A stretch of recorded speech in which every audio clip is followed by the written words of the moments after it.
Jesus, for all you've done. Kaya kami naririto, Panginoon. Hallelujah. Hallelujah, Jesus. Magpatuloy tayo sa ating pagpuri sa ating Panginoon. Sinasabi ng Panginoon sa kanyang banal na kasulatan na ang lahat ng nabibigatan sa kanyang mga pasanin ay siyang lumapit sa Panginoon. Sapagkat tayo makakatagpo sa kanya ng grasya, ng awa, ng habag, lalo na sa panahon na ating kinakailangan. So sa mga oras na nabibigatan tayo lumapit sa Panginoon. Hallelujah, Jesus. Are you hurting and broken within? Overwhelmed by the weight of your sin? Jesus is calling. Have you come to the end of yourself? Do you thirst for a drink from the well? Jesus is calling.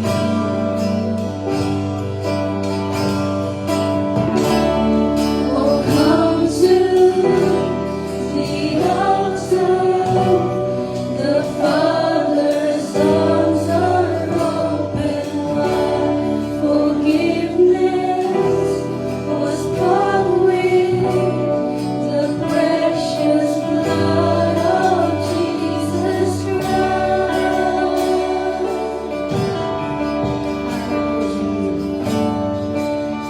Leave behind your regrets and mistakes.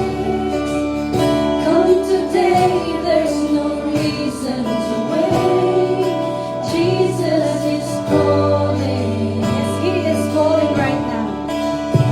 Bring your sorrows and trade them for joy. From the ashes, a new life is born. Jesus is calling. Oh, come to the altar. The Father's arms are open wide. Forgiveness was bought with the precious blood of Jesus Christ. Oh, come to the altar. The Father's arms are open wide. Forgiveness was bought with the precious blood of Jesus Christ. Kaya magsilapit tayo sa lumukan ng mahabagin nating Diyos. Nang may pagpapakumbaba, nang may paghingi ng tawad, nang may pag-surrender sa kanyang banal na harapan. Hallelujah.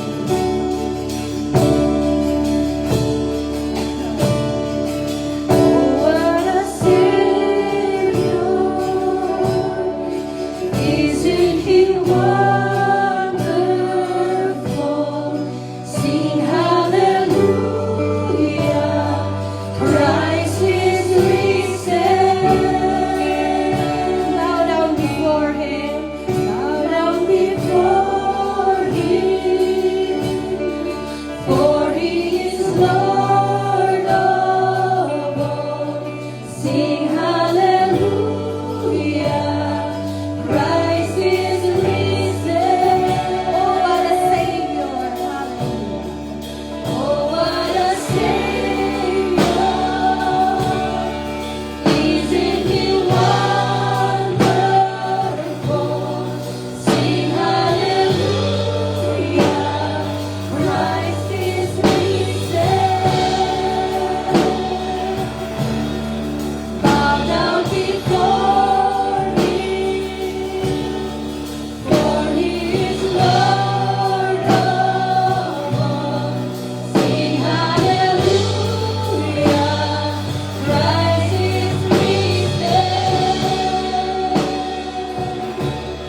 You are holy.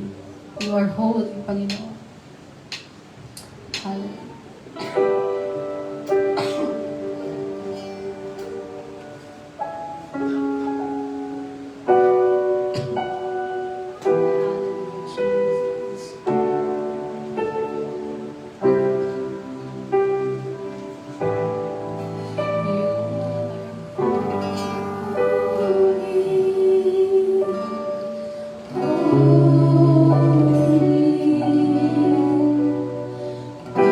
There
manalangin sa iyo lamang, Jesus. Sa araw na ito at sa magpawalang hanggan, Panginoon, sambahin ka at purihin ka, O Diyos, ng iyong mga anak na naririto, Panginoon. Hallelujah, hallelujah, Jesus. Hallelujah, Jesus. Hallelujah. Lahat ng pinagpala ng Panginoon sa umagang ito ay malakpak at sumigaw ng hallelujah, Jesus!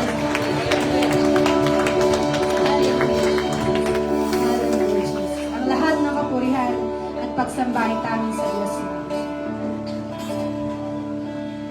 Barabalin ko lang po sa Diyos.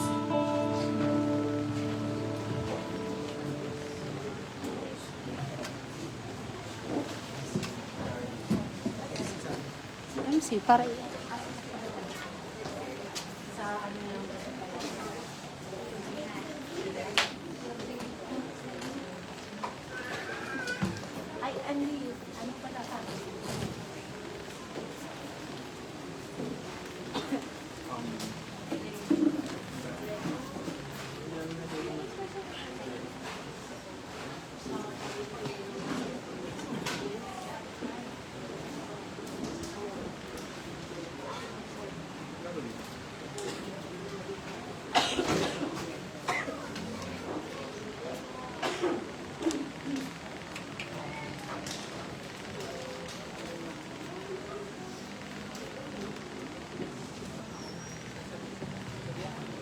Amen.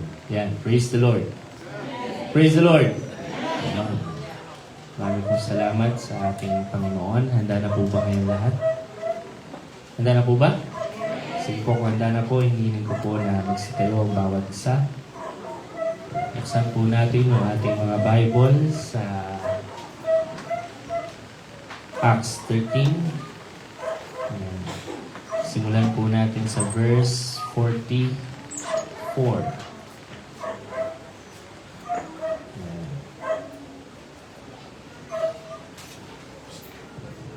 Acts 13, verse 44. Nang sumunod na Sabath ay nagtipon ang halos buong lungsod upang pakinggan ang salita ng Panginoon. Subalit nang makita ng mga Hudyo ang napakaraming tao, napuno sila ng inggit. Nanlapastangan at sinalungad ang mga bagay na sinabi ni Pablo at nagsalita ng buong katapangan sina Pablo at Bernabe na nagsasabi, kinakailangang ipahayag muna ang salita ng Diyos sa inyo. Yamang inyong itinakwil ito at hinahatulan ninyong hindi kayo karapat-dapat sa buhay na walang hanggan. Kami ngayon ay babaling sa mga hentil. Sapagkat ganito ang ipinag-uutos sa amin ng Panginoon na sinasabi, iniligay kitang isang ilaw sa mga hentil upang ikaw ay magdala ng kaligtasan hanggang sa dulo ng daigdig. Nang marinig ito ng mga hentil, nagalak sila at niluwalhati ang salita ng Diyos at sumampalataya ang lahat ng mga itinalaga sa buhay na walang hanggan. Kaya't lumaganap ang salita ng Panginoon sa buong lupain. Subalit inidyukan ng mga Hudyo ang mga kilalang babaeng masisipag sa kabanalan at ang mga pangunahing lalaki sa lungsod at nagsimula ng pag-uusig laban kina Pablo at Bernabe at kanilang pinalaya sila sa kanilang mga nasasakupan. Kaya ipinagpag nila ang alikabok ng kanilang mga paa laban sa kanila at nagtungo sila sa Iconio. At ang mga alagad ay napuspos ng kagalakan at ng Espiritu Santo. Tayo po yung manalangin. Tayo po yung manalangin. Aming Panginoon na buhay, purihin at dakilain ka magpakailanman sa iyong trono, sa iyong banal na trono, Panginoon. Ikaw na lumalang ng langit at ng lupa at ng bawat isang nakatayo sa lugar na ito ngayon, Panginoon. Maraming pong salamat. Ikaw na nagbigay sa amin ng karanasan na ito ng buhay. Ikaw na nagpakita sa amin ng mga bagay na magaganda at hindi magaganda. Ikaw, Panginoon, na patuloy na tumatawag at nagdidisiplina sa amin bilang iyong mga anak. Panginoon, marami pong salamat.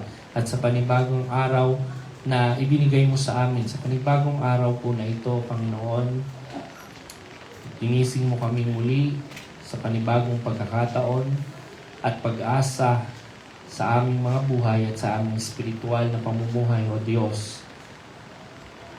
At hayaan mo, Panginoon, na ang bawat isa sa araw na ito ay tumanggap ng biyayang ito na ipapamahagi mo sa amin. Huwag kaming gumaya sa mga leader ng mga Hudyo na kung saan dahil sa inggit ay itinakwil, nang dahil sa galit ay nilapastangan, Panginoon, ang iyong mga salita. Huwag mong hayaan na dahil sa katigasan ng aming mga ulo, Lord, ay lumagpas ang araw na ito, Ama, na hindi man lamang namin natanggap ang pagpapala na nakalaan para sa araw na ito. Kaya, Ama, dinadalangin namin na ihanda mo ang aming mga puso at isipan. Hindi po ito nagkataon lamang. Ito ay udyok ng iyong spirito dahil ito ang iyong kalooban sa bawat isang naririto ngayon. Kaya marami pong salamat sa araw na ito. Maraming salamat sa pagkakataon na ito, O Diyos. Pagpalain mo po ang gawain ito. Pagpalain mo po ang bawat isa na makikinig at nagagalak o magagalak na tanggapin ang iyong mga salita at paalala. At pagpalain ang iyong banal na pangalan, O Diyos. Ito po ang aming dalangin sa banal mong pangalan, O Jesus. Ang lahat po'y magsabi ng amin. Palakpakan po natin ang Diyos. Maraming po salamat. At maaari na po kayong makaupo.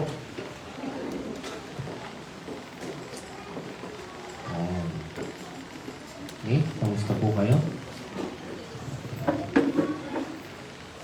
Sige po, so sa araw na ito ay pag-uusapan natin yung mga huling verses po ng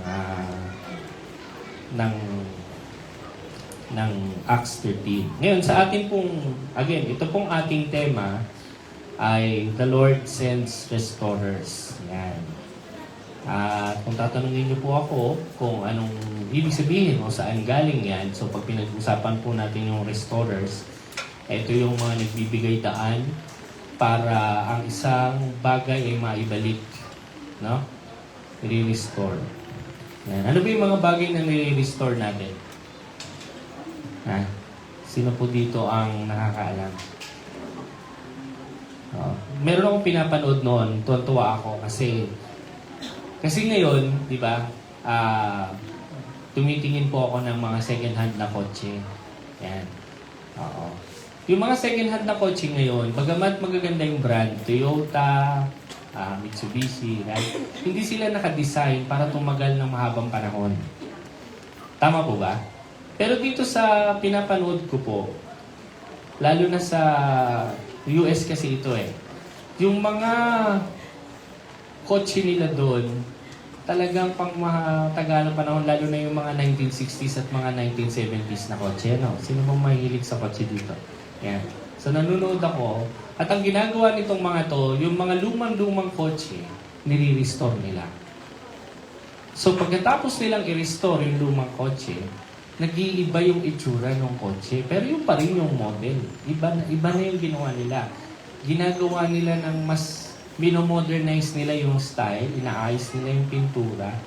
Right? So paglabas nito, luma na bago. O bago na luma. So, ang ibig ko pong sabihin, parang ganun yung ginagawa natin. Kasi yung kotse, nakikita lang nila, nakatambak lang sa garahe. So, ang gagawin nitong mga to, I don't know kung alam niyo itong palabas na to. History Channel kaya ito napapanood dati, na may cable pa kami.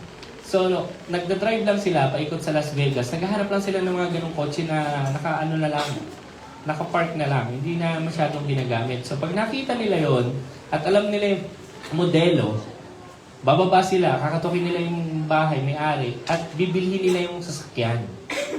Yan, aalamin muna na yung history, bibili nila yung sasakyan. Kahit may sira yung sasakyan, kahit nabubulok na. Basta nakita nila na, uy, may potential to Maganda tong sasakyan na to, very rare. Right? Mga 1970s, mga 1971, mga ganyan. Kasi alam nila, yun yung mga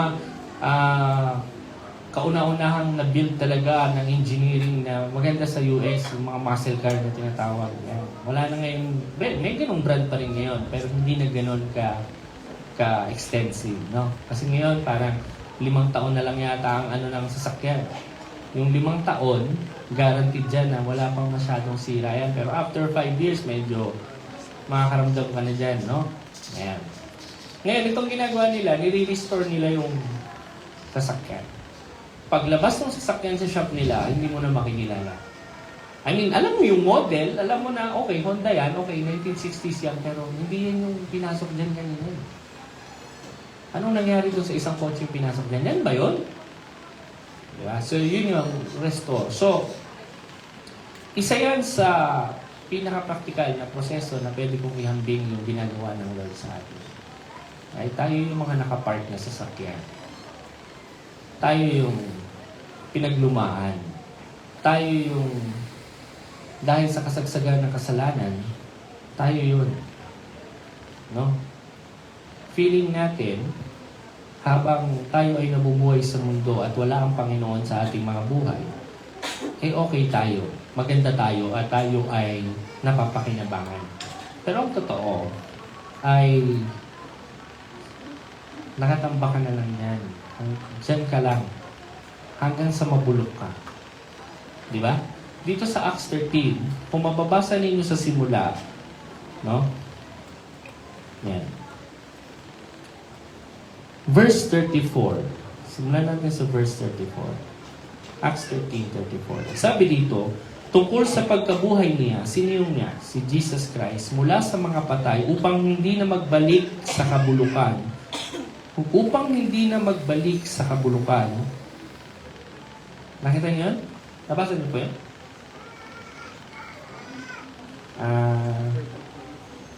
No? Nang magbalik o hindi na para bumalik sa kabulukan, ay ganito ang sinabi ng Panginoon. Ibibigay ko sa iyo ang banal at ang maaasahang pangako kay David. Kaya't sinabi rin niya sa isa pang awit, hindi mo hahayaan na ang iyong banal ay makakita ng pagkabulok. Di ba? So, yung pagkabulok, yun po ay nakatakda dahil sa kasalanan. Ha? Yung pagkabulok. So, hindi po necessary dito na sinasabi yung pagkabulok ay physical. Well, mabubulok talaga yung physical mo kahit anong man ang mangyari. Pero sa tinutukoy dito, yung spiritual na yung pamumuhay o buhay mo spiritual, pag sinabing may kabulukan yan, ano sa mga bagay na nabubulok ang pakinabang sa tao? Meron bang mga bagay na nabubulok na may pakinabang sa tao? Maliban sa sinigang. Si maasim na yun. alin sa mga bagay ngayon na tinatangkilik ng tao na kapag nabulok na, tuwan-tuwa tayo at yun ang mas may pakinabang sa atin? Halos wala. Tama po ba? Cellphone nga hindi pa nabubulok, pinapalitan eh. Bakit ngayon, ang gadget nyo, hindi pa nabubulok, pinapalitan nyo na? Bakit? Kasi yung function niya, bulok na. Obsolete na. Hindi pa man sira ito, ang ganda pa ng itsura, pero yung nasa loob, wala na. Kung ihahambing mo sa mga bagong model, wala na tong silbi. Ha? Dapat itapo na. Bakit? Yung iba, kahit hindi pa nabubulok yung sapatos, pinapalitan na. Hindi pa kumukupas yung kulay ng damit, bumibili na ng bago. Ha? Hindi ba? Kasi buhay pa to, pero yung nasa loob, kung ikukumpara ngayon sa mga bago, bulok na. Hindi mo na mapapakinabangan. Pangit na. Ha? Yung anak ko, dati, yan si Enzo po, mahilig yan mag-online games. Dati, no? Hanggang ngayon. Ang nilalaro nila nung ninaandong, ML. So habang naglalaro sila, yan, sila Gia. Ayan. Sama ko na si Gia. Yung anak ko minsan, medyo, kasi yan lalo na minsan pag natatalo na siguro, naiinis. Ang lagi siya, ano ba naman itong cellphone na ito? Naglalag. Yan. Oo. So, lagi siya nagre-reklamo, ang bagal daw ng telepono niya. Yan. So, Nagagamit niya, pero naiinis siya. Right? Ngayon, gusto niya ng bago. Pero maayos pa yung telepono niya, hindi pa nabubulok. Kasi nga yung nasa sa loob ng telepono, yung function, hindi na nabibigay ng phone. Sa iba, okay, the way to restore is to have a new one. Di ba ganun din yung ginawa ng Lord sa atin? The way na ni-restore tayo, hindi lang naman tayo basta sinabing, okay, ma-restore kayong lahat. Hindi siya pumitik sa hangin at sinabi niya, Ana, maging bago kang nilalang. Kahit hindi ka na bago. Right? Hindi niya ganun sinabi. Kahit yung phone nyo, hindi naman kayo pupunta sa Globe o sa Robinson Mall at sasabihin nyo, palitan nyo nga itong telepono ko ng bago. Tapos basta lang nila papalitan yung phone nyo. Sino nakagawa nun? Taas ang kamay. Hindi ko gusto to. Bulok na. Palitan nyo to ng bagong iPhone. Tapos magmamadali yung store clerk at sasabihin, pasensya na po kayo. At luma na yung 3210 mo ng Nokia. Palitan na po natin yan ng iPhone. Hanggang ngayon naka 3210 ka pa rin. Right? Oh. Sinong gumagamit pa po nun? 3210. I'm sure meron kayo nun sa bahay. Nakatabi. Right? Bulok na? Hindi pa. Pero yung loob, yung function, nakakahiya ng ilabas. Pero kung titingnan mo yung itsura, maganda pa. Hindi pa bulok. Yeah? Yan yung sinasabi ko. Yung itsura natin. Pero yung loob, yung function mo bilang, bakit ka nandiyan dyan? Bakit ka nilalang ng Panginoon? Wala ngayon. Bulok na.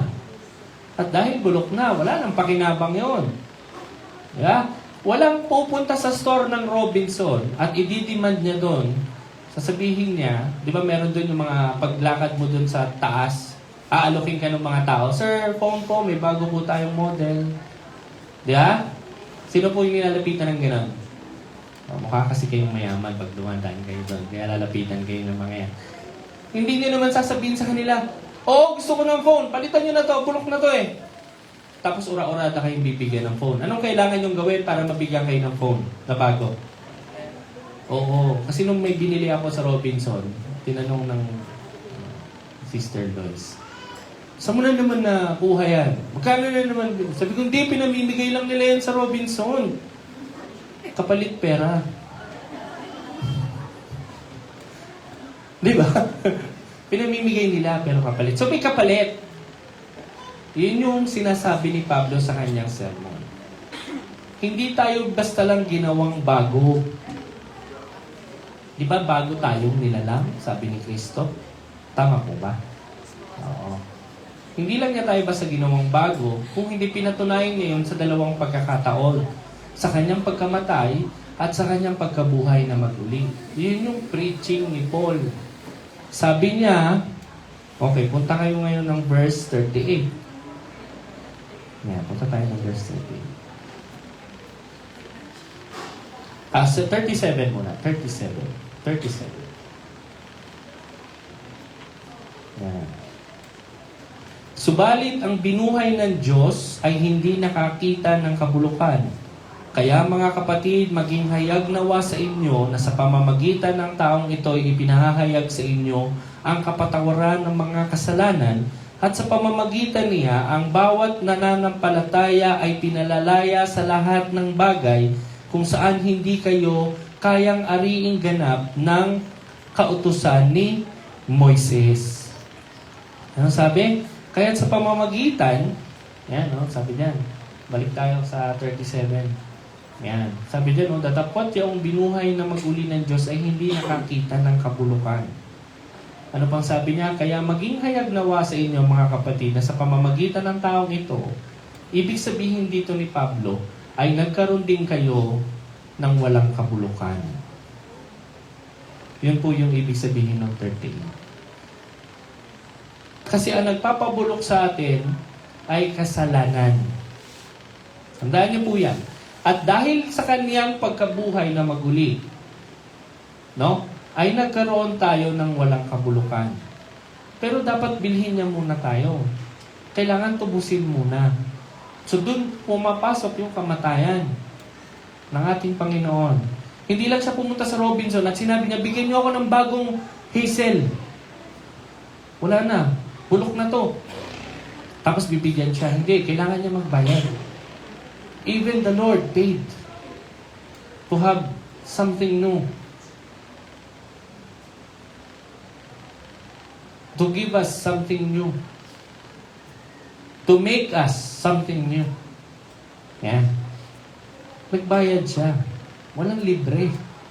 Sinong nalibre? Sinong nalibre? Tayo. Kasi wala naman tayong binayaran. Tayo yung lilibre. Kumbaga, nanlibre ang Lord, pesta. Gastos niya lahat. At pagkatapos nito, bukod sa may Sharon ka pa uwi, bago ka pang nilalang. Ha? Yun ang sinasabi niya. Sa verse 37, yung nabuhay na mag-uli na yan, na binuhay ng Diyos, kayong mga naniniwala sa Kanya, wala na rin kayong kabulukan. Bakit? Kasi kayo ay, nagkaroon na kayo ng kapatawaran ng kasalanan. Wala na kayong babayaran. Ha? May tinanong na Muslim. I have nothing against Muslim people. Pero, may tinanong, sabi sa kanya, paano ka nagsisisi? Turo din ba sa inyo na kayo ay magsisi sa inyong kasalanan? Sabi ng Muslim, oo naman, of course. Paano kayo napapatawad? Anong ginagawa niyo? Nagsisisi. Paano kayo nagsisisi? Nagpipray kami, humihingi kami ng tawad sa Panginoon, sasabihin namin kay Allah, at sasabihin namin nagkasala kami, etc., etc. Paano nyo naman nasigurado na pinatawad kayo? Paano nyo ngayon malalaman na sa mga huling araw, naniniwala rin kasi sila sa end times, maliligtas kayo sa paghuhukom. Sabi nung mga Muslim, kailangan mabuhay kami na mabait kami. Kailangan mabuhay kami lagi na wala kami ginagawang kasalanan para makapasok kami sa paraiso. Paraiso tawag nila doon. No? Kailangan, lagi kaming magsisi. Yan. Sabi nung nagtanong sa kanya, ang hirap pala sa inyo. Kasi kailangan mo ng mabubuting gawa para makapasok ka sa langit nyo. Di ba yung requirement sa inyo, mabubuting gawa? Kasi kung hindi mabubuting gawa yung gagawin mo, kailangan mong magsisi. Kaya ang tanong, paano mo nalaman na ikaw ay pinatawad na? Di ba ang taong pinatawad na ay dapat nagbabago na? Dapat nakakuha na siya ng panibagong buhay? Yun yung pagkakaiba natin, sabi ng nag-interview. Christian pala yung nag-interview. Sa amin kasi naniniwala kami na hindi sa pamamagitan ng aming mga gawa kung bakit kami papasok sa langit. Sa pamamagitan niya ng gawa ng aming Diyos na pinananampalatayanan namin. Na sa pamamagitan niya, kami ay nagkaroon ng kapatawaran ng kasalanan. Kaya ngayon, nalalaman namin na kapag kami ay lumalapit sa trono ng kabanal-banalan Diyos, sa trono ng habag at awa, ay pinatawad o pinapatawad kami ng Diyos. At nakikita yung bunga sa aming mga buhay. Natulala yung Muslim. Yan. Hindi ganun yung doktrina nila. Ang doktrina nila, ikaw ang magbabayad ng kasalanan mo. Kailangan mong gumawa ng mabuti. Kailangan mong manalangin ng 5 beses isang araw. Kailangan once a year, pupunta ka ng Saudi Arabia para ikaw ay mag-pilgrimage. Kamusta naman yun? Kung i-require natin ang bawat isa para mag-pilgrimage. Right? Punta tayo ng Saudi o Jerusalem man lang. Sinong willing? Siguro, gagastos lang tayo ng mga per tao mga 100,000 papunta at pauwi ng Jerusalem. Pwede naman 50K lang uwiin, pauwi. Ha? Yun nga lang minsan papuntang Bicol at papuntang Manila, ang dami ng reklamo eh. Di ba? How much more if we require? I-require tayo ng ating faith. Sasabihin, Kunyari lang, no, nakasulat sa ating Biblia na dapat lahat ng mananampalataya ay pumunta ng Jerusalem at Bethlehem. Ang dami nating i-commemorate na days. Meron kang birth ni Christ, punta kang Bethlehem. Oo. Sa Kwaresma, punta ka dyan sa Golgotha. Right? Huwag kang magpapako sa krus sa Antipolo. Sa Golgotha, punta ka dun. Right? Lahat ng gusto magpinitensya, punta kayo ng Golgotha.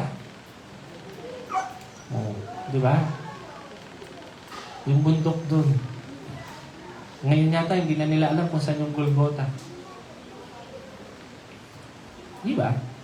Walang ganong requirement. Why? Because everything is paid. Bayad na lahat. No? So, ang salita ng Diyos, ang pinag-uusapan dito ay salita ng Diyos. Ang salita ng Diyos, mga kapatid, hindi yan negotiable. So, nakita nyo rito, sabi sa verse 44, almost the whole city. Punta kayo verse 44. Taas. Ayan. At nang sumunod na Sabat, okay? Nagkatipon halos ang buong bayan. Halos buong bayan ng Pisidia. Hindi barangay, hindi community, kundi buong bayan. May gulay, gano'ng karami yan. Right? Sabi nagkatipon yung buong... Hindi po ito... Hindi sila gumawa doon ng crusade. Although ang ginawa nila ay evangelism. Ganon po katindi yung gravity ng salita ng Diyos, ng katotohanan. Kapag ilalagay ng Lord ang salita sa isang lugar, ganyan yung tindi ng bigat niya. Okay? Ganyan yung attraction dyan ng mga tao na nangangailangan sa Panginoon. Okay? So, pupunta sila dyan. Yan. Okay? So, yung salita po ng Diyos, dapat maintindihan po natin, hindi po yan negotiable. Okay? Hindi po yan para lang sa sermon content. Hindi po yan para lang sa devotional content. Hindi po yan para may mapagkwentuhan tayo, intellectual content. Hindi po yan para dun sa mga bagay na yun.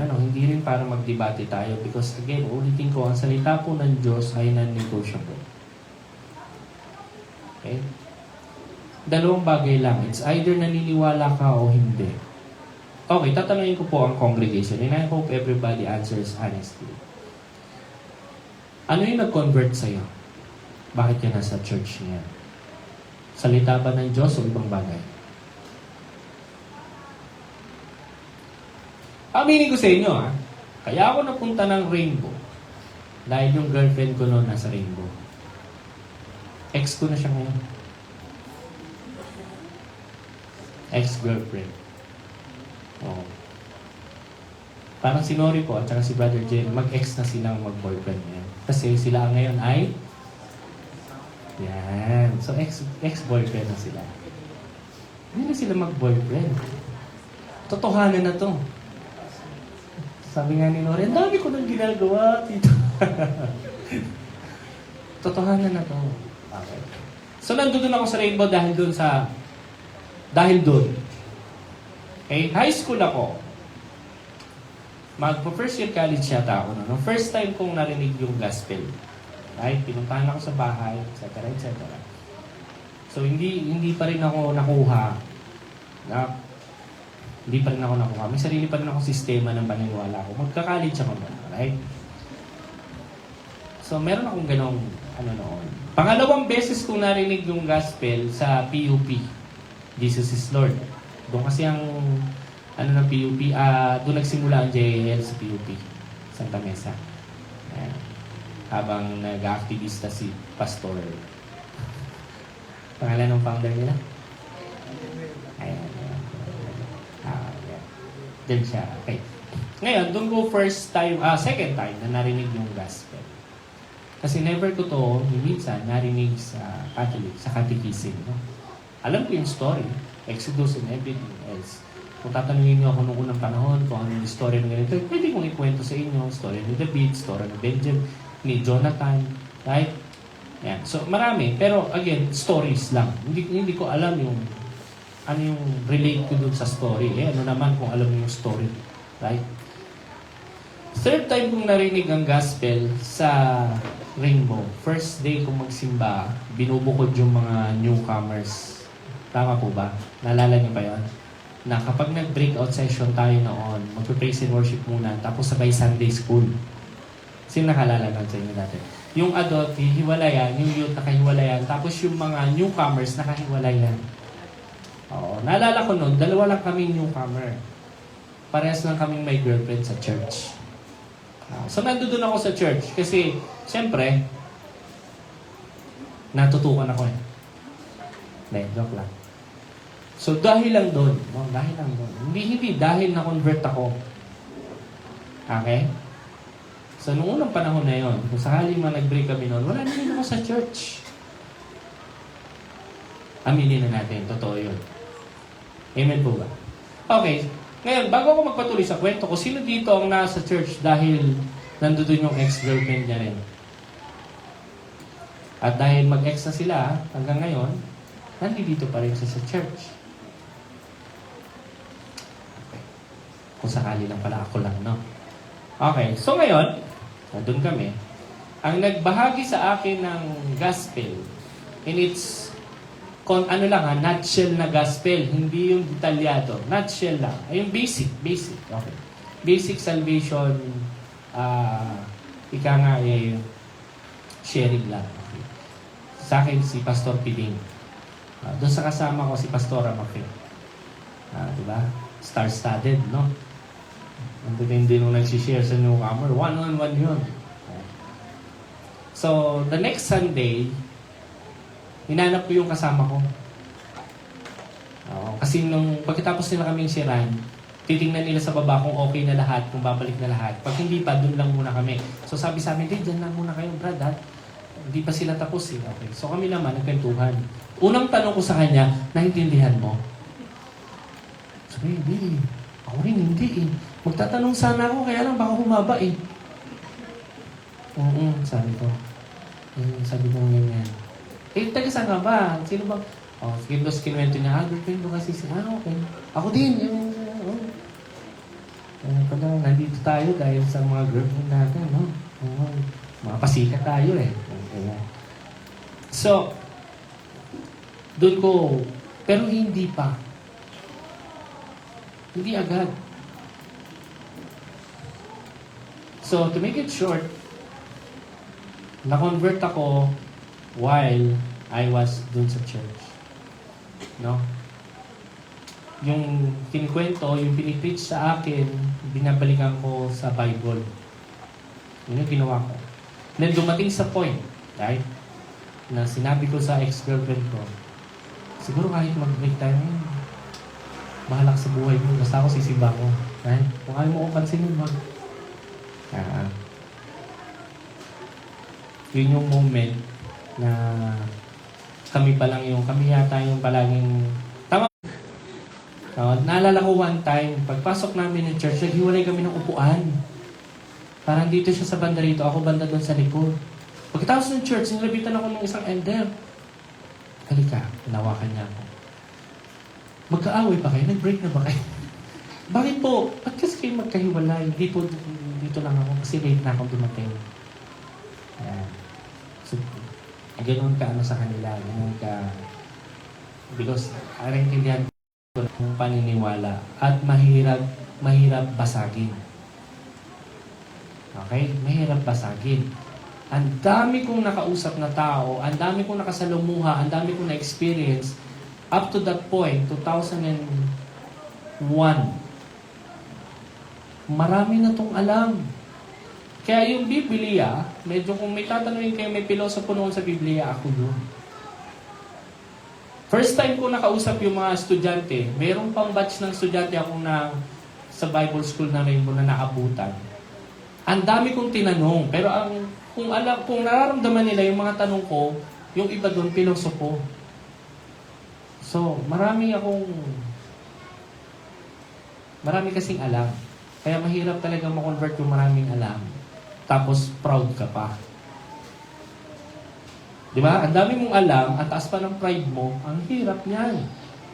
Ang gagawin mo, kapag may narinig ka nagsasabi sa'yo na ganito, ganito, ganito, ito yung dapat, iniisip mo kaagad na hindi yan tama. Mas tama yung alam ko. Hindi ako papayag na tama ka. Ha? Ganun yung katwiran ko noon. Hindi ako papayag. Parang, ikaw lang ba may alam? Ako din. So, nung panahon na yun, mga kapatid, mahirap. Hindi ako na-convert agad sa pamamagitan ng Ebanghelyo. Now, gusto kong tanungin ng tayo dito. If kaya ka ba nandito sa church now, is because na-convert ka ba dahil sa Ebanghelyo, sa salita ng Diyos? O dahil lang sa ibang bagay? Kaya hanggang ngayon, hindi makita yung commitment sa'yo, kasi hanggang ngayon, sa isip mo, kaya ka lang naman nandito ay dahil sa ganitong dahilan. Not really converted dahil sa Ebanghelyo, dahil sa mabuting balita na narinig mo. Because faith cometh from hearing the Word of God. So kung pumunta ka dito at naririto ka sa church dahil sa ibang kaparaanan at dahil ibang rason, maliban sa salita ng Diyos, then maniwala po kayo sa akin. Baka hindi pa tayo converted. Baka kaya hanggang ngayon ang attitude natin urong sulong, baka hanggang ngayon ang attitude natin ayaw natin sa harap, ayaw nating mag-commit, ayaw nating ma-involve, is because hindi naman talaga tayo na-convert ng salita ng Diyos. Analyze natin, especially yung history. Paano ka ba talaga una? Kasi marami po dito galing sa pamilyang Kristiyano. Amen? At bata pa lang tayo, tinitrain na tayo na, devotion, gantong oras, gising. But have we really converted? O practice lang yon at tradisyon sa pamilya natin? And during that time, actually, ayaw mo talaga. Sinusumpa mo yung oras, nagigisingin ka ng tatay mo ng alas 4 dahil magdi-devotion kayo. Ayaw mo yung pauuwiin ka ng alas 6 ng nanay mo dahil may devotion kayo. Alas 6 ng hapon. Diba, nasa school ka, ang saya-saya mo. Right? Tapos uuwi ka na dahil devotion nyo na. Actually, ayaw mo. Noong mga panahon na yon, mabibilang ko sa aking mga daliri, yung mga anak ng mga mananampalataya na yan, na gustong-gusto nila yung pinapagawa sa kanila ng mga magulang nila. Mali po ba ako? Hindi lahat masaya. That is why, maraming mga anak ng pastor wala sa church.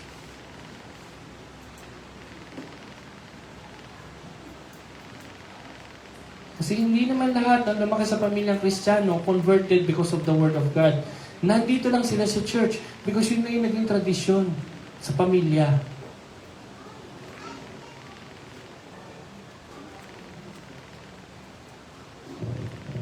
Marami.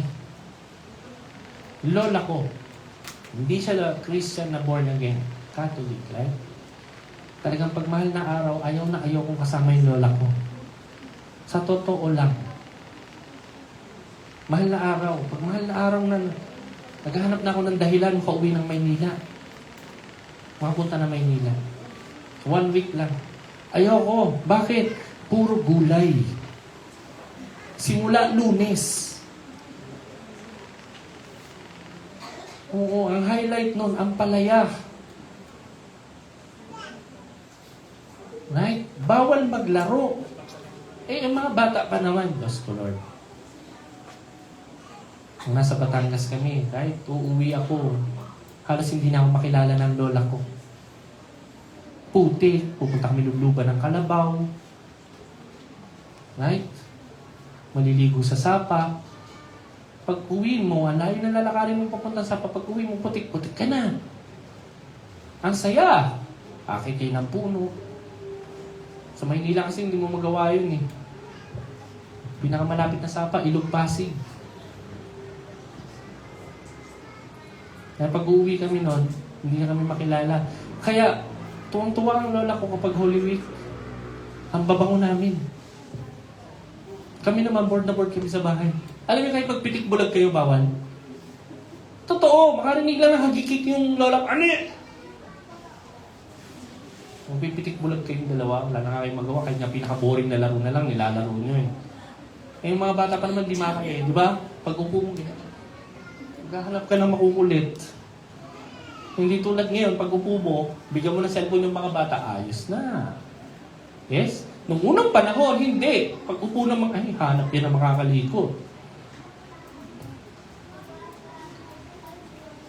Ang sinasabi ko po dito, the only thing na magko-convert sa'yo, truly, genuinely na magko-convert sa'yo to Christianity is the Word of God. Walang ibang dahilan.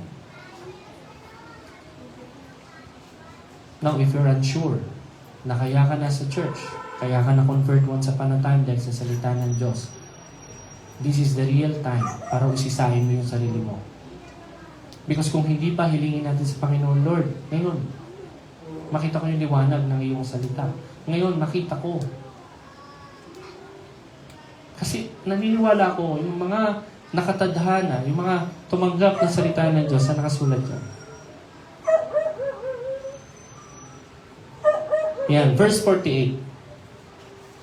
Verse 48. Sabi dyan, at nang marinig ito ng mga hentil, ano yung marinig ito? Sinabi ni Pablo, una muna, verse 46, ito muna yung sinabi ni Paul. Kasi ang ginawa ng mga Hudyo rito, lalo na yung mga leaders, mga Pariseo po ito pag sinabing Jewish leaders, mga religious leaders po ito. Nung sinabing kinutya sila at inabuso sila, nakasulat ba dyan? 46 sa taas. Subalit na makita ng mga Hudyo, ang napakaraming tao na puno sila ng inggit, nanlapastangan at sinalungat ang mga bagay na sinabi ni Pablo. Okay? So ngayon, nagsalita si Pablo. Kinakailangang ipahayag namin sa inyo, muna sa inyo ang salita ng Diyos. Sino yung inyo? Mga Hudyo. Yamang inyong itinakwil ito at hinahatulan ninyong hindi kayo karapat-dapat. Sino yung naghatol sa kanilang mga sarili? Yung mga Hudyo na hindi tumanggap ng salita. Hindi sila pinanganak na nakatalaga sila sa impyerno. Walang ganon. Hindi tayo Calvinist. Kaya merong mga itinalaga sa impyerno dahil sila mismo sinalungat at itinakwil nila ang salita ng Diyos by choice. Ang dahilan dito na isinulat ay dahil sa inggit. Okay? Dahil sa inggit, kahit anong katotohanan yung naririnig nila, hindi nila tatanggapin yan. Gagawa sila ng paraan para patunayan na mali yung sinasabi ni na Pablo, nang sa gayon, yung mga taong nakikinig, hindi lalapit sa kanila. Bakit? Kasi itong mga Jewish leaders na ito, matagal na sila sa Pisidia, pero never nilang na-attract yung mga tao sa katotohanan na itinuturo nila. Kasi ang itinuturo nila, bawal ganito, bawal ganyan, bawal ganito, kailangan may purification, etc., etc. Yes? Law of Moses. I'm not saying masama ang law ni Moses. Ngayon, anong sabi? Itinalaga nila ang kanilang mga sarili sa pagkabulok. Sapagkat sa verse 47, sapagkat ganito ang pinag-uutos sa amin ng Panginoon na sinabi ni Paul, inilagay kitang isang ilaw sa mga hintil upang ikaw ay magdala ng kaligtasan hanggang sa dulo ng daigdig. Okay, alam naman natin na yung tinutukoy ni Paul ay nakasulat yan sa Isaiah 49:6. Punta po kayo ng Isaiah 49:6.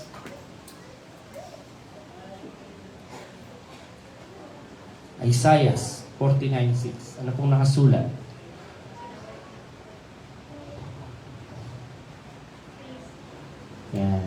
Yan. Oo, kanyang sinasabi, totoong magaan ang bagay na ikaw ay naging aking lingkod upang ibangon ang mga libi ni Jacob at isauli ang iningatan ng Israel. Ikaw ay aking ibibigay na pinakailaw sa mga hentil. Pero bago yun, sino muna isasauli? Lipi ni mga Hudyo. Kaya sabi ni Paul, Kaya sa inyo muna kinakailangang ipahayag ang salita ng Diyos. Sino yung inyo? Mga Jewish leaders. Kasi ayon dito sa propesiyang ito. Okay? At sa pangalawang linya, ano sabi? Ikaw ay aking ibibigay na pinakailaw sa mga hentil upang ikaw ay maging aking kaligtasan hanggang sa wakas ng lupa. Pagbabasahin niyo yung kabuuan nito, ang tinutukoy dito, Messiah. Jesus Christ. Okay. So now, yung messianic charge na ito, messianic purpose na ito, guess who? Kung kanino na to binigay? Sino nagpapatuloy nito ngayon? Sino po? Sino nagpapatuloy nitong layunin na to? Natapos ba to kay Christ? Kanino po na ito matatapos? Hindi pa. Kanino ngayon binigay itong charge na ito? Sa church ni Kristo na kanyang katawan, na kanyang tinubos sa pamamagitan ng kanyang dugo, na hindi magkakaroon ng kabulukan dahil sa kanyang pagkabuhay na maguli. Sino yung church? Tayo. Hindi itong physical na to. Sa makatuwid, ang layunin ito ay layunin ng iglesia na rin ngayon na ipinatong ng Panginoon. Kaya yung tema natin, ang sabi dyan, He sends restorers. Ayan o. Pero ano sabi ni Paul? After niyang sabihin niyang verse 6 na yan, nang marinig ito ng mga hentil, nagalak sila at niluwalhati ang salita ng Diyos, at sumampalataya ang lahat ng mga itinalaga sa buhay na walang hanggan. Again, wala pong ipinanganak na langit na nakatalaga sa langit. Kaya sila naging talaga sa langit dahil meron silang pananampalataya sa Diyos. Yun yung destinasyon ng mga nananampalataya sa Diyos. So kahit sila ay hentil, dahil sila ay naniniwala, pupunta sila sa kaharian ng Diyos. Makikita nila ang kaharian ng Diyos. Amen po ba? Again, balikan natin. Talaga bang tayo ay na-convert dahil sa salita ng Diyos? O hanggang ngayon? Right? Hindi natin sure.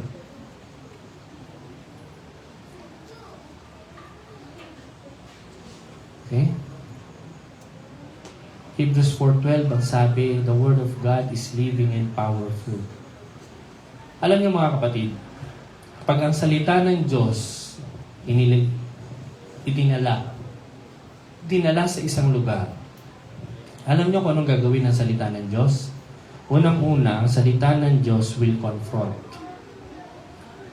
Ang katotohanan hindi makikipamatok sa kasinungalingan. Uulitin ko, pag pumunta yan sa isang lugar, dinala nyo ang katotohanan sa isang lugar, ang salita ng Diyos will never say, "Oy, okay, pares tayong nangangaral, so brothers and sisters pala tayo." So, anong pinapangaral mo? Ay, ano kami? Hindi kami naniniwala kay Jesus na Diyos. Oo, yun sa amin. Pero naniniwala kami sa ibang bagay, maliban na si Jesus ay Diyos. Ah, okay. O sige, mangaral kayo dyan kayo sa kabila, dito kami, ha?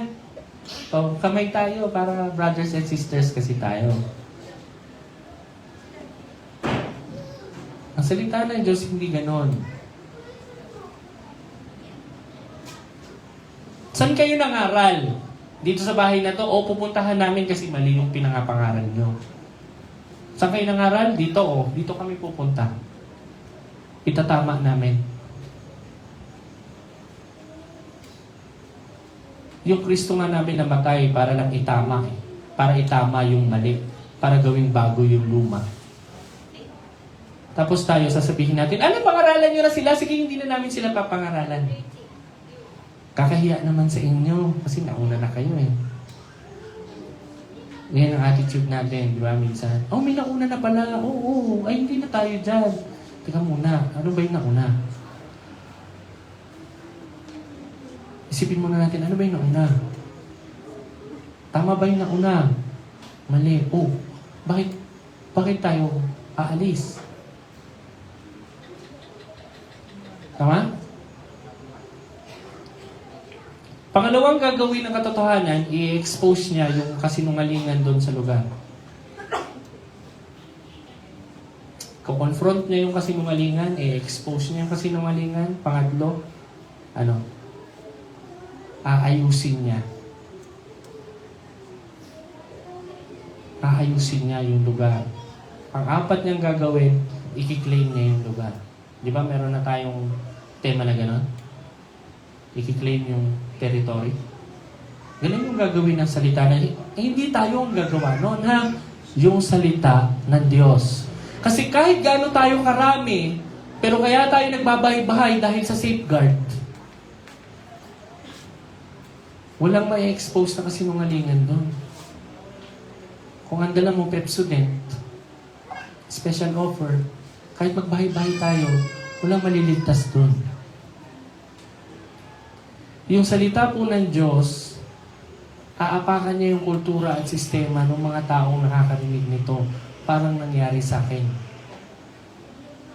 Pag ang salita ng Diyos sinasabi sa iyo at hindi mo to tinatakwil, kukonfrontahin ka ng salita ng Diyos. Yung salita ng Diyos is not designed to comfort you. Hindi ito nakadesign para ikaw ay parang aso at gaganon-ganonin ka sa likod ng amo mo. Hindi ito yun. Hindi salita ng Diyos yun. Okay? Ang salita ng Diyos, hindi para sabihin sa iyo, "Oy, kawawa ka naman." Ha? "Oo, kawawa ka." Parang kang aso, waka ka dito, "Oy, kawawa ka naman." Hindi ito yun. Yung salita po ng Diyos, hindi hospitable. Although nagtuturo siya ng hospitality, pero yung salita ng Diyos is not hospitable sa mga kalaban ng katotohanan. Tandaan niyo yan. It will not and will never comfort those people na ayaw ng katotohanan. Hindi ito yung lalapitan ko niya ni Sister Anna si Hazel mamaya. "Ba't ka malungkot?" Ang sakit kasi nung sinabi ni Pastor. Parang pinipersonal ako. "Huwag ka lang malungkot." Gagano'n ni Anna. Hindi ito yun. Yes? Hindi gano'n ang salita ng Diyos. And then, ang salita ng Diyos, habang itinatago mo ang kasinungalingan sa buhay mo, pilit niya yan ipapalabas sa'yo. Hindi ka patutulugin yan. Ngayon, kung nakakatulog tayo, kahit meron tayong mga ganyang kasalanan na hindi hanggang ngayon, we're not confessing. Teka muna, bakit nasana yung puso mo? Kasi once the Spirit, or once yung salita ng Diyos enter the heart of man, uulitin ko, it will confront that heart, i-expose niya yung kasinungalingan, He will make order sa puso at buhay ng tao na yan, and He will claim that person. Akin yan. Ganun ang gagawin ng salita ng Diyos. That's why yun yung magko-convert sa'yo. Hindi yung ex-girlfriend mo, hindi kung anuman. Yung liwanag, ito mo, verse 45. Tatapwat ang verse 45. Right? Nagkaroon sila ng jealousy.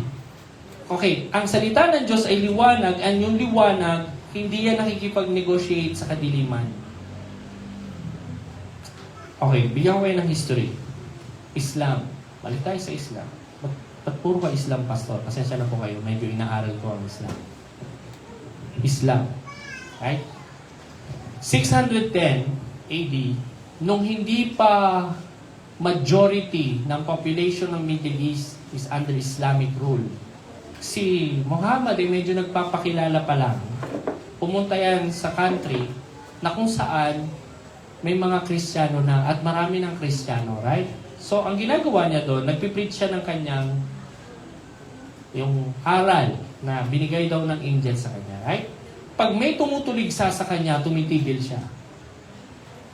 At ang sinasabi lang niya, okay, tama din kayo.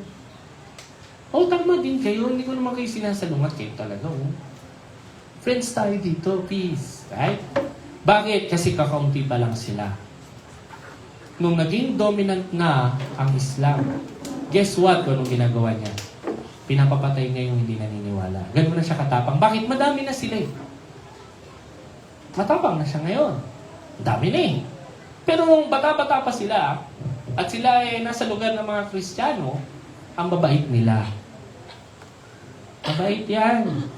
Kasi talagang hindi siya nakikipagtalo. Okay lang yan, sige paniwalaan niyo yung gusto niyo. Tama rin kayo, tama rin kami. Agree? Pero nung dumami na sila, doon na lumabas yung mga doktrina na pagpapatayin yung mga hindi naniniwala kaya. Doon na lumabas yun. Matapag na, madami na sila eh. So anong ginawa nila? Sinakop nila yung halos buong mundo nga eh. So, dito, mapapansin nyo, dalawa lang sila. At yung mga few converts na na-convert, kaka-convert pa lang. Hindi pa makikipaglaban ng patayan yung mga yan. Tama po ba? So, ang ginawa dito, ng salita ng Diyos, sinabi pa ni na Pablo na, hindi, tama din naman kayo. Hindi, sige, titigil na po kami, huwag po kayong magalit. Ha? Tandaan nyo, rejection is, creating new direction. Ha? Okay lang yan. I-reject kayo, okay lang yan. Nag-create ang Lord ng bagong direksyon. Nagre-reroute siya. Sabi nga, ni-reject sila ng Hudyo. Anong sabi ni Paul? Pumunta kami ng Gentiles. Redirection. Nagkakaroon ng opportunity sa iba. Yung rejection ng iba. Sinong nawalan? Yung nangangaral ba? Hindi. No, every time na ayaw natin tanggapin yung katotohanan, hindi naman yung nangangaral ng talo. Nagkakaroon ng pagkakataon yung mga gusto. Naalala ko na naman yung anak ko. Lagi example mo yung pastor yung mga anak mo. Naalala ko lang po. Kasi meron akong anak dati ayaw mag-aral. Bila siyang tumingin sa akin. Alam niyo, lagi kong sinasabi, tumigil ka na lang. Yung pampaaral mo, papaaral ko na lang sa iba. Yung may gusto. Kasi sayang sa'yo eh. Right? Ginagastusan ka. Baon. Tuturuan ka pa, tutulungan ka pa. Ayaw mo. Tinatagyan, okay, sige. Tatawag na lang ako ng bata dyan sa labas na nagsitinda ng sampagita dahil gusto nilang mag-aral. Sila na lang pag-aaralin ko. Yun yung nangyayari. Na every time, nagkakaroon ng rejection, hindi nasasayang yung salita kasi meron pa rin pupuntahan. Naalala niyo yung parable ng banquet? Right? Inibitahan yung mga malalapit na kaibigan ng hari. Anong sabi ng malalapit na kaibigan ng hari? Busy kami. Kayo lang ang pwedeng magkaroon ng banquet? Kami din. Magsiyaman lang naman tayo Ayaw namin pumunta. Pagbalik ng mga alipin, Panginoon, ayaw nila eh. Ganon? O sige, tawagin niyo yung mga nandun sa labas. May tumanggi pa rin. Pagbalik ng alipin, Panginoon, sila lang po yung tumugon eh. Ganon ba? Sige, pumunta kayo sa mga sulok na lugar. Puntahan niyo yung mga tao na makikita niyo, pilitin niyo sila magsipasok sa anggarin. Nagkakaroon ng ibang direksyon. Just because some people rejected it. Hindi ito kawalan ng kaharian ng Diyos at never itong kawalan ng picture. Anong sabi ni Paul? Di sige, lilipat na lang kami. Because truth does not coexist peacefully with lies.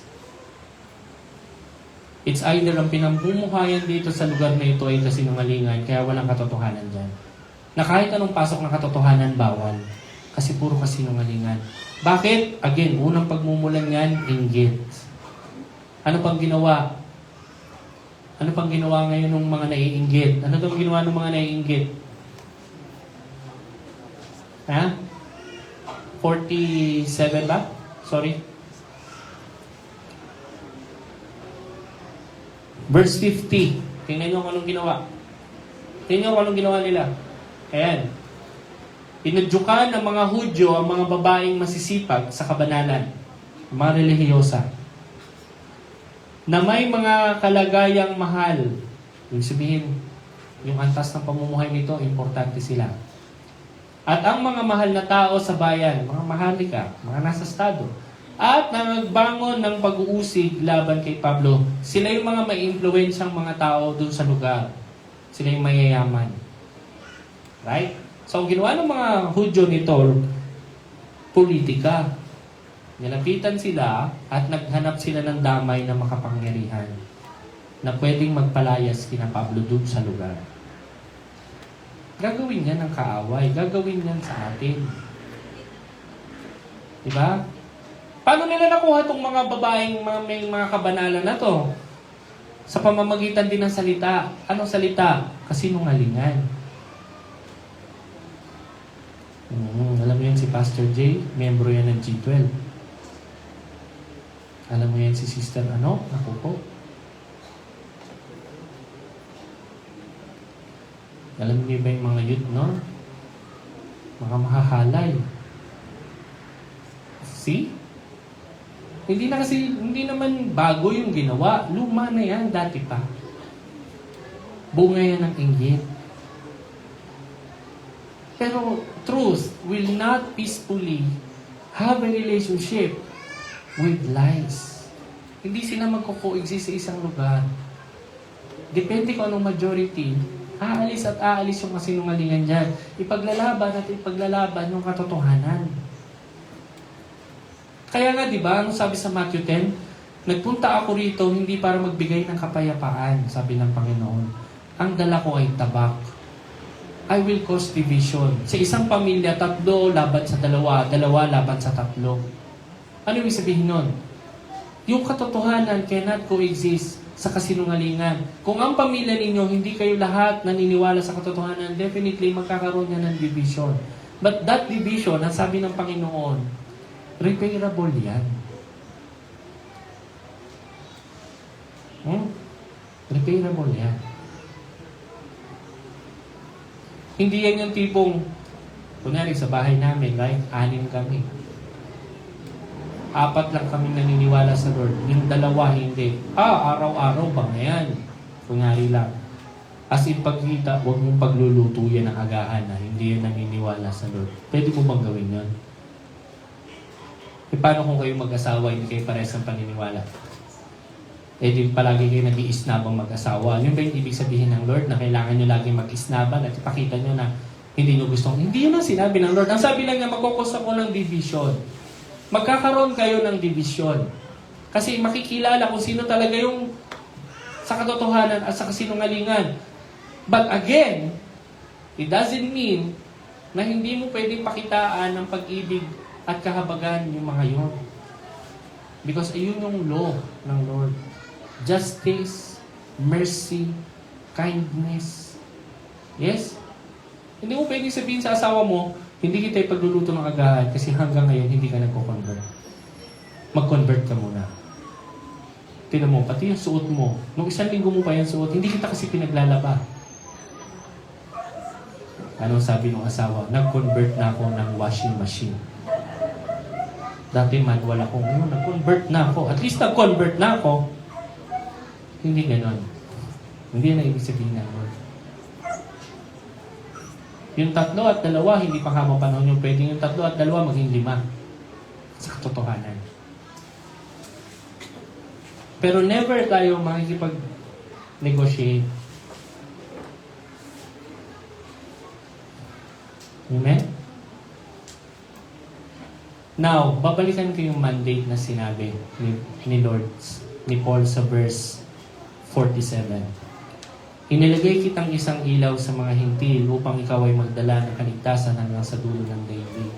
Yung mandate po na yan, diniklara na yan sa church ngayon. Binigay sa Lord, messianic purpose, and we continue the messianic purpose ngayon. Kung hindi yan yung gagawin ng church natin, kung hindi yan ang ginagawa ng church, then anong ginagawa ng church? Right? Right? Nakukuha niyo po ba? Okay, I acknowledge, may mga church na nag-evangelize. I acknowledge, may mga masisipag tayong mga manggagawa na nag-evangelize. Again, the purpose is to restore. To reclaim the land. To restore people. Not magparami ng church. Pastor, paano yun? Kasi maniwala kayo sa akin at sa hindi. May mga nag-evangelize para na magkaroon sila ng lupa dito at magkaroon sila ng church. For their name's sake. Not for God's name's sake. para lang masabi na marami silang miyembro, marami silang church.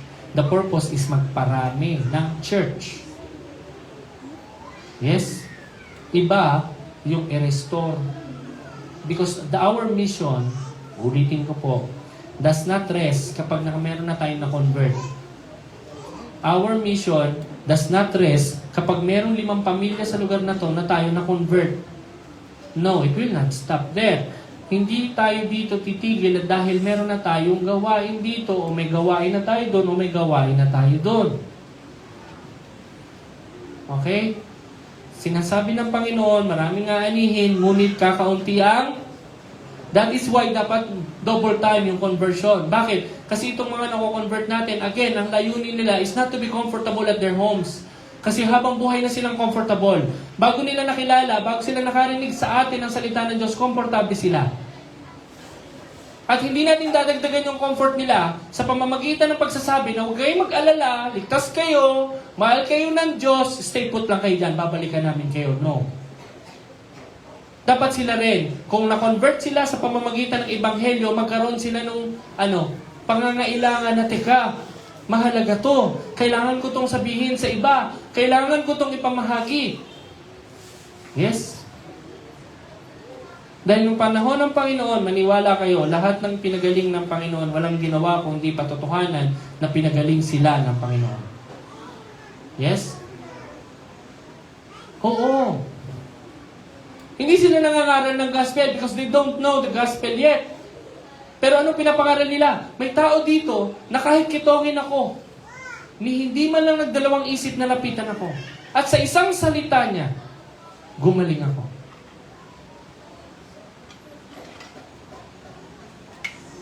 Sa isang salita niya, nagbago yung direksyon ng buhay ko.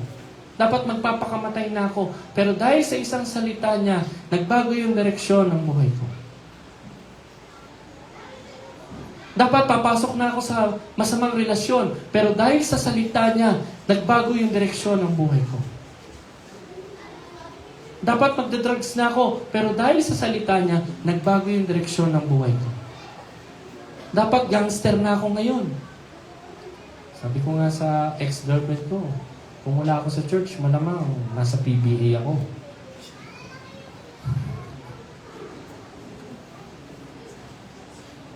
Philippine Badminton Association.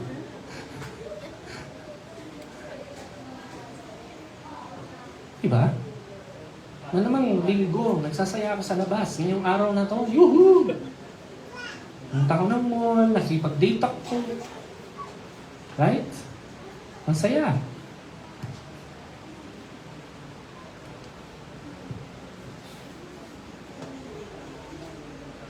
The mission, yung mission ng ating Panginoon, ng ating Kristo, ay mission na natin ngayon at nakatatak ito sa mga mananampalataya.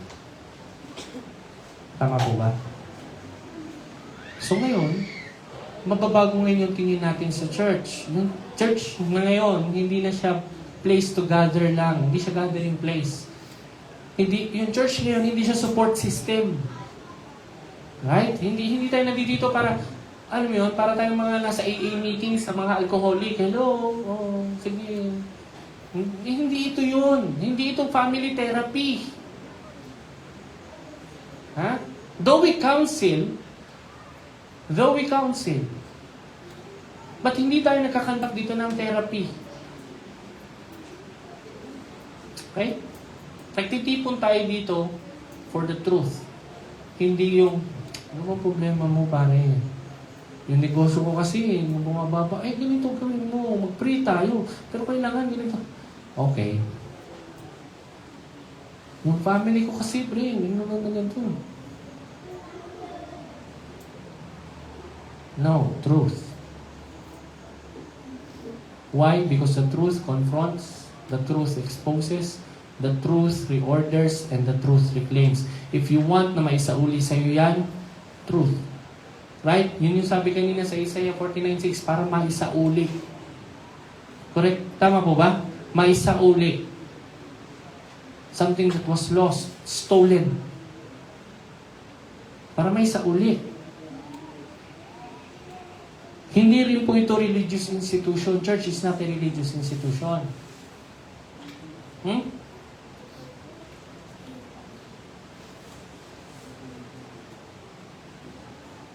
Ang church po is continuation ng mission ni Christ sa mundo. That's who we are. Continuation. Hindi naman natapos yung mission ni Christ after resurrection. Nagkaroon ng commissioning. Right? Hanggang ngayon, hindi pa natatapos ng books of Acts.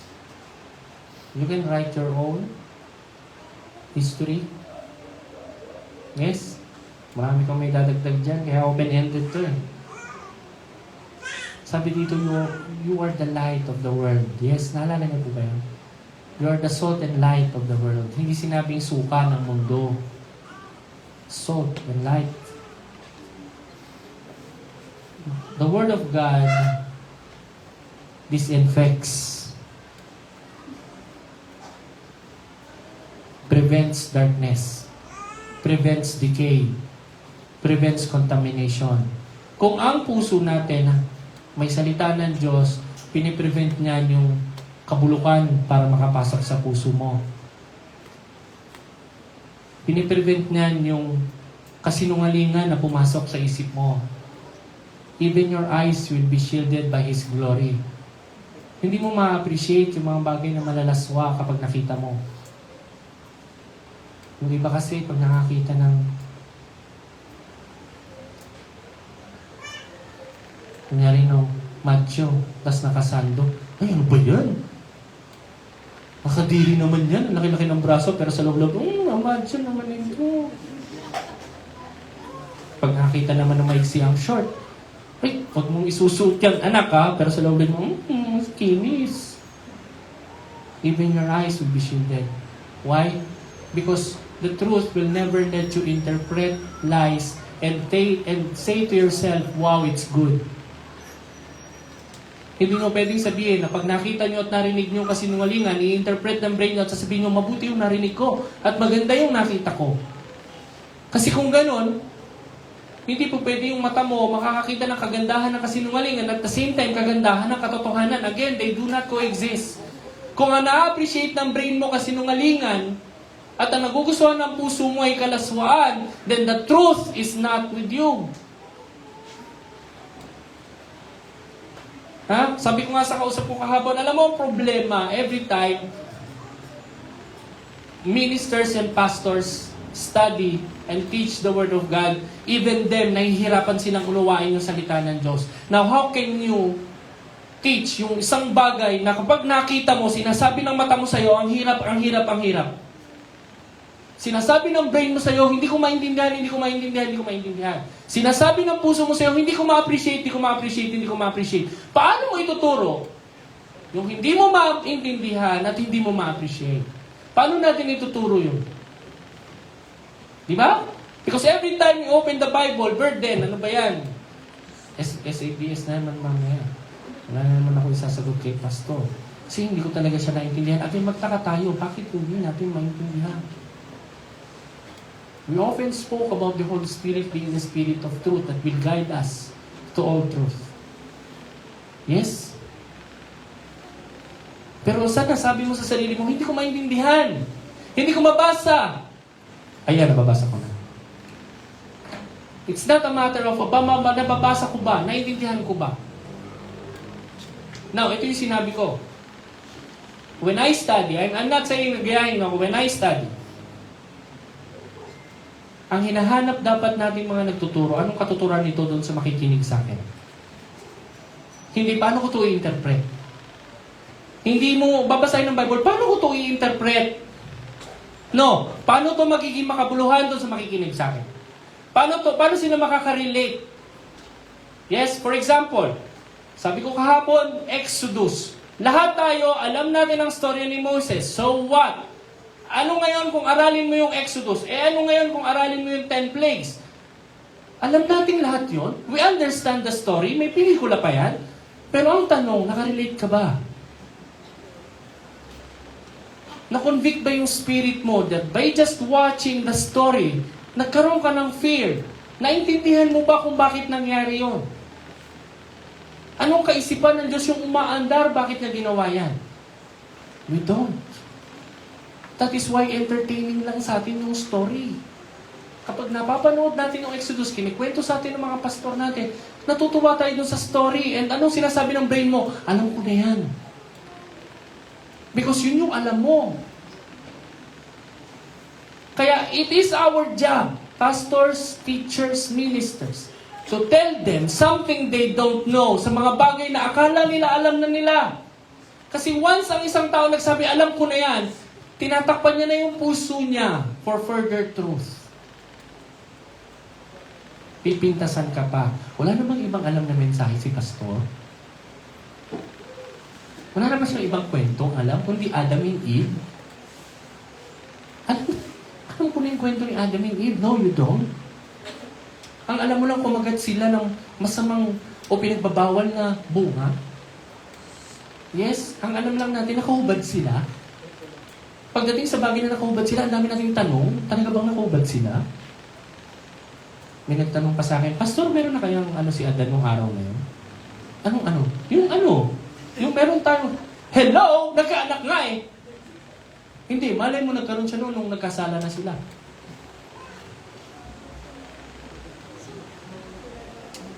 Di ba?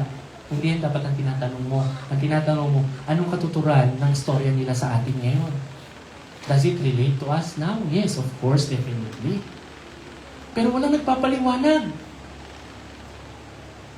Ano ngayon kung napunta ng Babylonia yung mga Israelita? Anong ngayon katuturan mo yan sa atin? Wala rin nagpapaliwanag. Akala ko ba pinangakuan ng Israel na hindi sila masisira, mawawasak? Bakit gano'n? Ilang beses silang nawasak? Again, walang nagtuturo kung bakit. Pero alam natin yung story.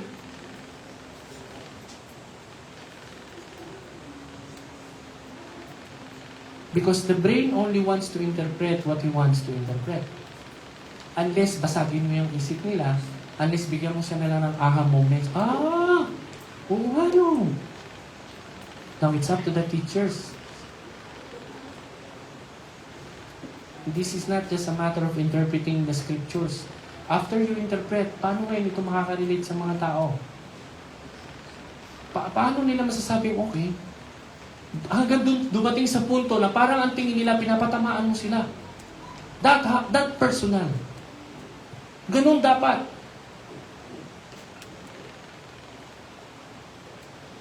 Nakaupo sila dyan at ang tingin nila, ako ang kinakausap ni pastor. Ganun ka personal. Paano mo gagawin mo? Paano natin gagawin mo? Because that is the only way. Kaya maraming naniwala sa kanila. Because yung katotohanan na sinasabi nila is not just general truth. No. Bago yung narinig nila. At kung narinig nila yung bago, no. Hindi. Hindi lang to basta turo. Hindi lang. Kaya anong sabi ng mga tao? No, hindi nila nilubayan sina Pablo at Bernabe. Gusto pa nilang makarinig. Sige pa.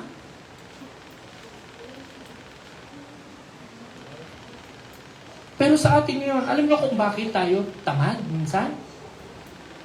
Bakit tayo nagmamadali minsan umuwi after the church? Because again, the mind says, alam ko na yan. And the heart says, kaya sinasabi sa ating sarili, wala na akong bagong malalaman. So I have to go. Hindi naman yun eh. Yes?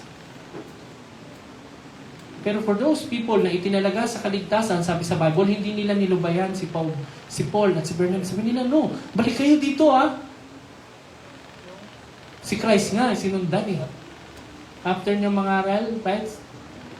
Pagtawid niya ng dagat, sinundan siya ng maraming tao para lang makapakinig ulit. Hindi nga nila alam kung magsisermon ulit eh. Nung panahon kasi ni Christ, hindi naman siya linggo-linggo nagsisermon eh. No. Nagbabaka sakali sila, baka nandiyan na sila, baka nangangaral na. And every time mangangaral, magpupuntahan yung mga tao because the truth will draw people who will believe and believe the Word of God. Because it is the only way for us to convert. Hindi nagpadala ang Lord ng fire and brimstone para wasakin ang mundo. By His mercy, pinadala muna niya ang kanyang salita. At ang salita ay nagkatawang tao.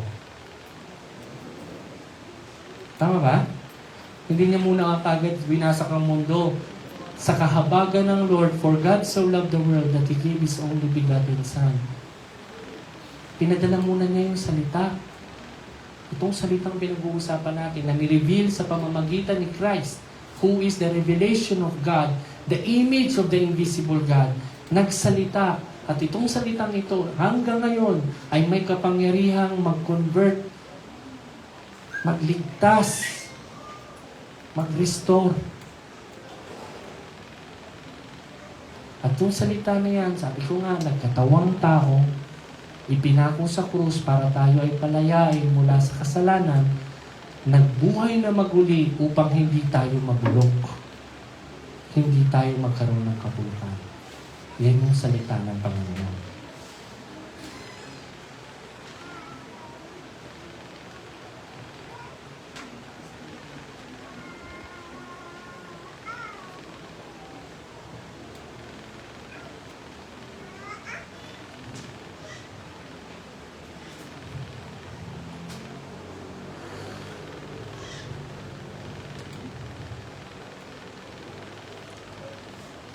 Last point.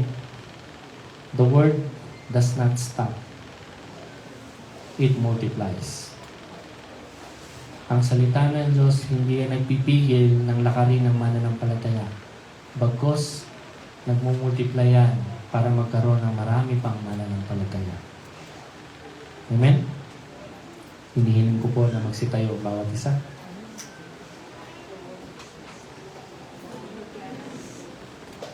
By the way, Sister Chi, kamusta po si Sister Lita? Okay na po ba?